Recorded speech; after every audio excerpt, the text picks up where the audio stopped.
আরো আগে কেন আমাদের প্রাপ্য ছিল এই মামলার রায়? আসেন সেটা আমরা দেখি। বর্ষা বিপ্লবের প্রায় 1.5 বছর পরে খুনি হাসিনার মামলায় নিম্ন আদালতের রায় আসতেছে এতদিনে। তারপরে এটা আপিল বিভাগে যাবে, সেখানে ফাইল বহুদিন আটকায় থাকবে। এরপর আস্তে আস্তে আপিল বিভাগে ফাইল লাগাবে, তারপর সেটা নিয়ে আপিল বিভাগ রায় দিবে, এরপর আবার রিভিউ হবে ফাইল আটকায় রেখে।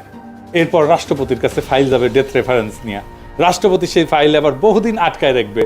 মোদ্দা কথা, দিল্লি হনুজ দূরস্থ, মানে দিল্লি এখনো বহুদূর।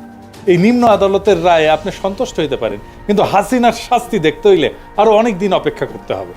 তার মানে খুনি হাসিনার বিচার সম্পন্ন হয় না। আবার দেখেন, ফ্যাসিস্ট হাসিনার সহচর অনেক বড় বড় খুনির বিচারে তেমন কোনো অগ্রগতি হয় নাই। যেমন ধরেন জল্লাদ কসাই জেনারেল জিয়াউল হাসান, সেনাবাহিনী, র্যাবের আরো বহুত খুনি অফিসারের কিছুই হয়নি।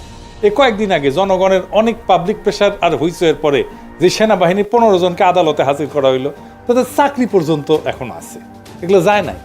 তাদেরকে সরকার এসি বাসে কইরা আদালতে নিয়ে যায়।